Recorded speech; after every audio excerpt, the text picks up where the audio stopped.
ओम श्री सद्गुरु परमात्मने नमः। श्री योग वासिष्ठ महारामायण निर्वाण प्रकरण सर्ग 214। श्री वशिष्ठ जी बोले, हे रामचंद्र जी, जिस प्रकार यह जगत आभास फुरा है और भासित होता है, यह भी सुनो। आदि जो शुद्ध अचेत चिन्मात्र है, उसमें जब चेतनता फुरती है तब यह वेदना होती है। उसमें शब्द तन्मात्रा होती है, फिर उसमें आकाश उत्पन्न होता है, फिर स्पर्श की इच्छा होती है, तब वायु उपजती है। जब आकाश में क्षोभ होता है तब उस वायु और आकाश के संघर्षण से अग्नि उपजती है। जब अग्नि में उष्ण स्वभाव होता है तब जल उत्पन्न होता है, अर्थात जब तेज की अधिकता होती है तब जल उत्पन्न होता है। जब स्वेद सा जल बहुत इकट्ठा होता है तब उसने पृथ्वी उत्पन्न होती है। इस प्रकार आकाश और वायु से जल और पृथ्वी उत्पन्न होते हैं। तब तत्वों से शरीर उपजते हैं और स्थावर जंगम नाना प्रकार का जगत दिखता है। वह सब पंचभौतिक है। वास्तव में न पंचभूत है, न कोई उपजता है और न नष्ट होता है। केवल आत्मसत्ता अपने आप में स्थित है। जैसे स्वप्न में आरंभ परिणाम सहित नाना प्रकार का जगत भासित होता है, परंतु वास्तव में कुछ उपजा नहीं। आत्मसत्ता ही जगत के आरंभ परिणाम सहित भासती है, परंतु वास्तव में उपजा कुछ नहीं। आत्मसत्ता ही चित्त के फुरने से जगत रूप भासती है। वैसे यह जागृत जगत भी तुम जानो। हे रामचंद्र जी, यह सब जगत अपना अनुभव रूप है, पर भ्रम से आकार सहित दिखता है। जब भली भांति विचार करके देखिए तब जगत भ्रम मिट जाता है। केवल चैतन्य आत्म तत्व मात्र शेष रहता है। जैसे निद्रा दोष से स्वप्न में नाना प्रकार के क्षोभ होते हैं और जब जागता है तब एक आप ही रहता है, वैसे ही आत्मसत्ता में जागने से अद्वैत ही अद्वैत भान होता है। हे रामचंद्र जी, जो बोध समय में द्वैत कुछ न भासित हो, तो अबोध के समय भी जानिए कि द्वैत कुछ नहीं हुआ। और जो बोध के समय सत्य भासित हो, तो जानिए कि सर्वदा यही सत्ता है। हे रामचंद्र जी, यह निश्चय करो कि जगत कुछ वस्तु नहीं। जैसे आकाश में नीलता, किरणों में जल और रस्सी में सर्प दिखता है, वैसे ही आत्मा में जगत दिखता है और विचार करने से कुछ नहीं पाया जाता। हे राघव, अपनी कल्पना ही जीव को जगत रूप भासित होती है और कुछ नहीं। जैसे स्वप्न की सृष्टि अपनी कल्पना है, परंतु निद्रा दोष से अपने से भिन्न दिखती है और उसमें राग द्वेष उपजता है, पर जागने पर सब क्षोभ मिट जाते हैं। वैसे ही अज्ञान से जगत सत्य लगता है और उसमें राग द्वेष भासित होते हैं और ज्ञान से शांत हो जाते हैं। हे रामचंद्र जी, यह जगत भ्रम मात्र है। ज्ञानवान के निश्चय में सब चिदाकाश है और अज्ञानी के निश्चय में जगत है। यदि बड़े क्षोभ प्राप्त हो तो भी वे ज्ञानवान को डिगा नहीं सकते हैं, क्योंकि उसके निश्चय में कुछ द्वैत नहीं फुरता, वह सदा एक रस रहता है।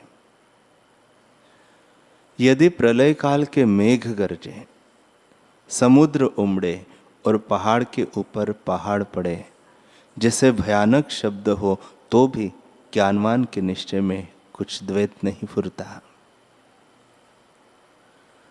जैसे कोई पुरुष सोया पड़ा हो तो उसके स्वप्न में बड़े क्षोभ होते हैं और जगत को निकट बैठे नहीं दिखता। वैसे ही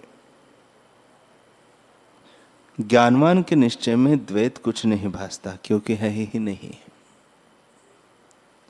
और अज्ञानी को होते भासते हैं। जैसे बंध्या स्त्री स्वप्न में अपने पुत्र को देखती है, सो अनहोता भी वह भ्रम से उसको भासता है। वैसे ही अज्ञानी को अनहोता जगत सत्य लगता है। हे रामचंद्र जी, भ्रम से अनहोता जगत दिखता है और होते का अभाव प्रतीत होता है। जैसे बंध्या अनहोते पुत्र को देखती है और पुत्र वाली स्वप्न में पुत्र का अभाव देखती है, वैसे ही अज्ञान से अनहोता जगत सत्य भासित होता है और सदा अनुभव रूप आत्मा का अभाव प्रतीत होता है। सो भ्रम से ही और का और भासता है। दिन में सोया हुआ पुरुष स्वप्न में रात्रि देखता है और रात्रि को सोया हुआ स्वप्न में दिन देखता है। शून्य स्थान में नाना प्रकार के व्यवहार और अंधकार में प्रकाश देखता है, सो भ्रम से ही देखता है। पृथ्वी पर सोया मनुष्य स्वप्न में आकाश पर दौड़ता फिरता है और अपने को गड्ढे में गिरता देखता है। यह सब भ्रम से ही दिखता है। वैसे ही यह जागृत जीव भ्रम से ही जगत को विपर्य रूप देखता है। जागृत और स्वप्न में कुछ भेद नहीं। जैसे स्वप्न में मुर्दे भी बोलते चालते दिखते हैं, स्वप्न में तुमको नाना प्रकार का जगत दिखता है और जागकर कहते हो कि सब भ्रम मात्र था। वैसे ही मुझको यह जागृत जगत भ्रम मात्र जान पड़ता है। जैसे जल और तरंग में कुछ भेद नहीं, वैसे ही जागृत और स्वप्न में भेद नहीं। जैसे दो मनुष्य एक ही से होते हैं और दो सूर्य हो तो उनमें कुछ भेद नहीं होता, वैसे ही जागृत और स्वप्न में कुछ भेद न जानना। राम जी ने पूछा, है भगवान, स्वप्न की प्रतिभा अल्प मात्र भासती है और मनुष्य शीघ्र ही जागकर कहता है कि वह ब्रह्मात्र थी, और जागृत में वह दृढ़ होकर भासती है। पर तुम दोनों को समान कैसे कहते हो? वशिष्ठ जी बोले, हे रामचंद्र जी, जिस प्रतिभा का प्रत्यक्ष अनुभव होता है वह जागृत कहती है, और जिसका प्रत्यक्ष अनुभव नहीं होता और चित्त में स्मृति होती है वह स्वप्न है। वह जागृत और स्वप्न दो प्रकार का है। जिसका प्रत्यक्ष अनुभव होता है वह जागृत है, और उसमें जब सो गया तब स्वप्न हुआ।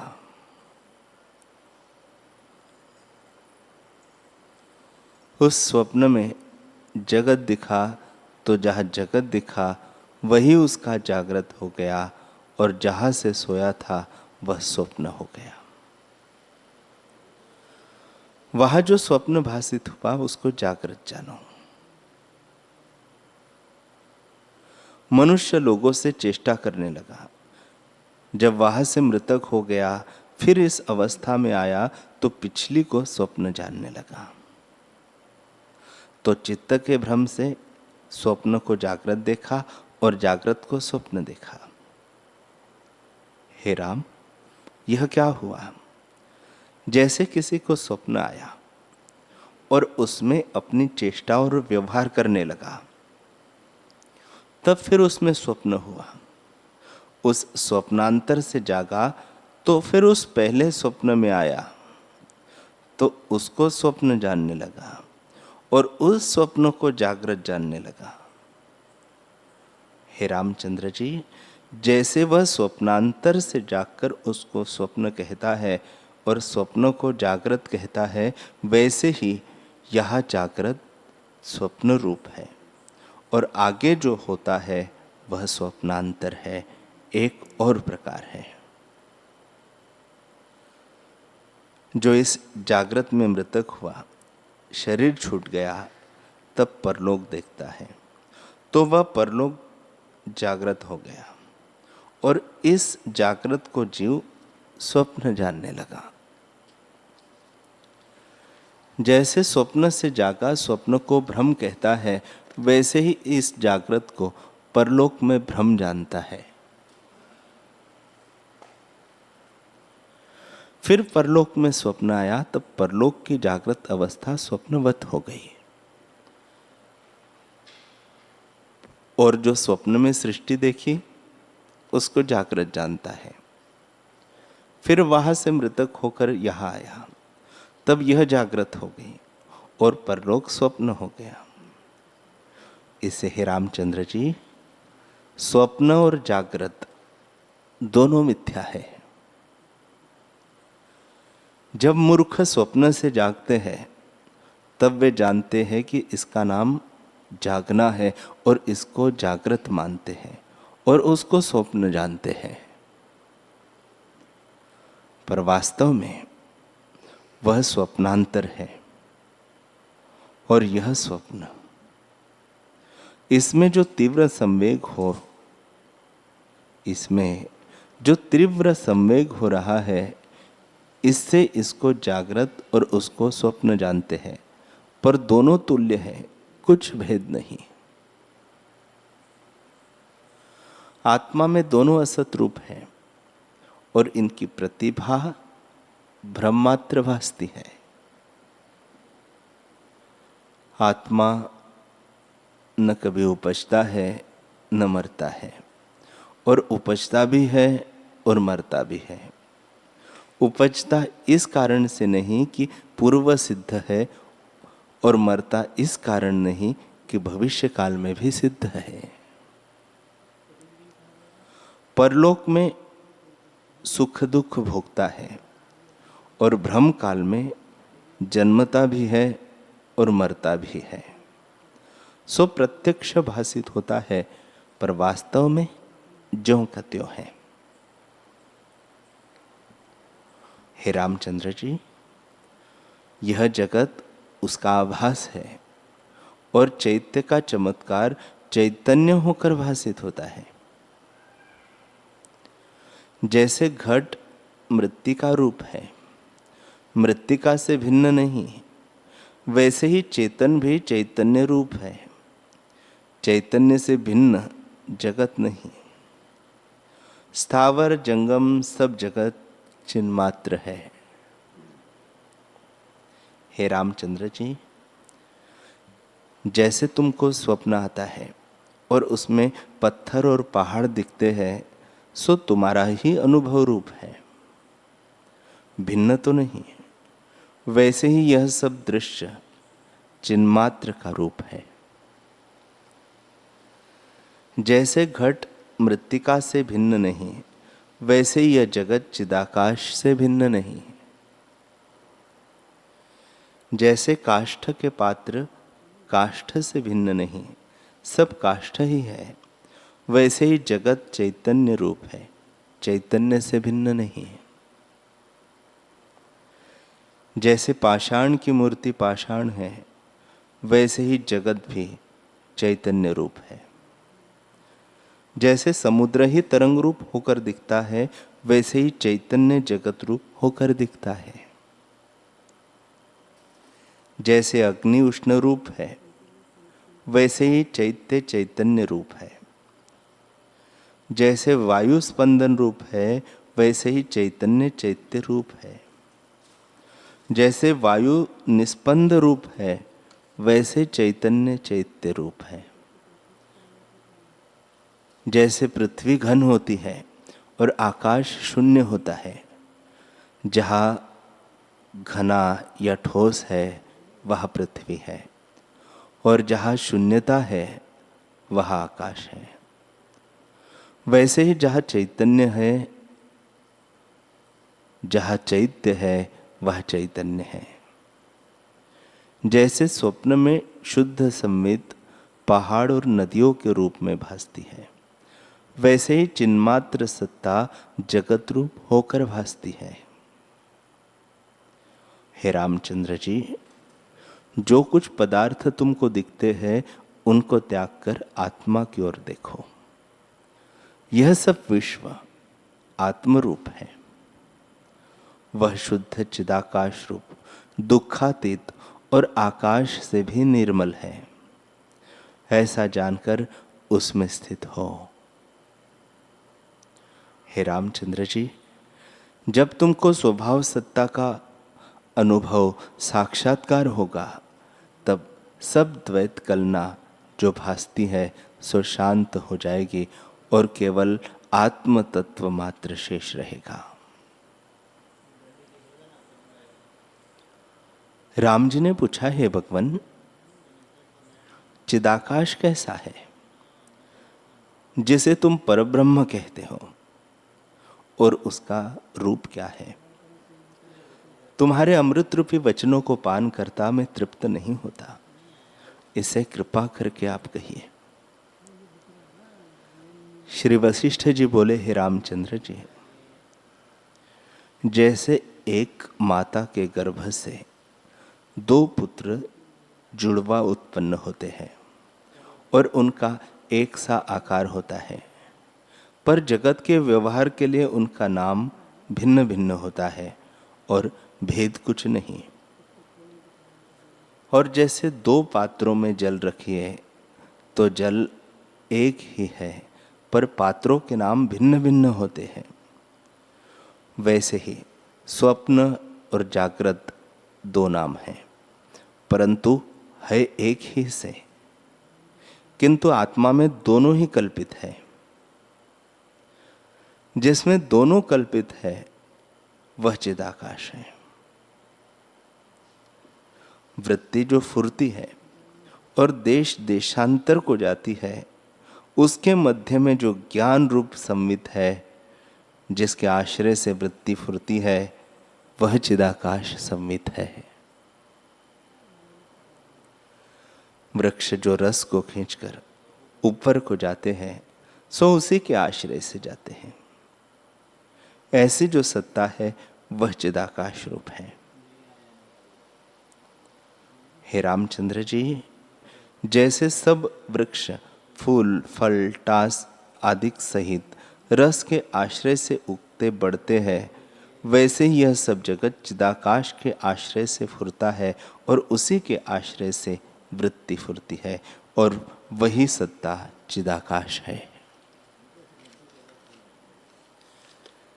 जिसकी इच्छा सब निवृत्त हो गई है और राग द्वेष रूपी मल से हीन जो शरतकाल के आकाश सम निर्मल हो गया है, उसकी शुद्ध संवित है और उसको चिदाकाश जानो। हे रामचंद्र जी, जगत का जब अंत हुआ पर जड़ता नहीं आई, उस मध्य काल में जो अद्वैत सत्ता है वह चिदाकाश है। बेल फूल फल गुच्छे और वृक्ष जिसके आश्रय से बढ़ते हैं वह चिदाकाश है। रूप अवलोक मनस्कार इन तीनों का जहाँ अभाव है, ऐसी शुद्ध संवित ही चिदाकाश है। पृथ्वी पर्वत और नदी आदि सब का जो आश्रय है वह चिदाकाश है। दृष्टा दृश्य दर्शन ये तीनों जिससे उपजे हैं और फिर जिसमें लीन होते हैं, वह अधिष्ठान सत्ता ही चिदाकाश है। जिससे सब उपजते हैं, जो यह सब है और जिसमें सब है, ऐसा सर्वात्मा चिदाकाश है। अर्धरात्रि को उठने पर इंद्रियों की चपलता का विषय से अभाव होता है। उस काल में जो शांत सत्ता होती है वह चिदाकाश है।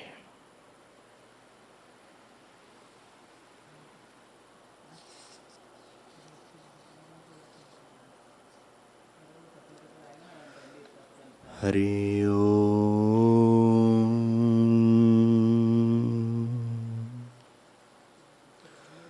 हरि ओम।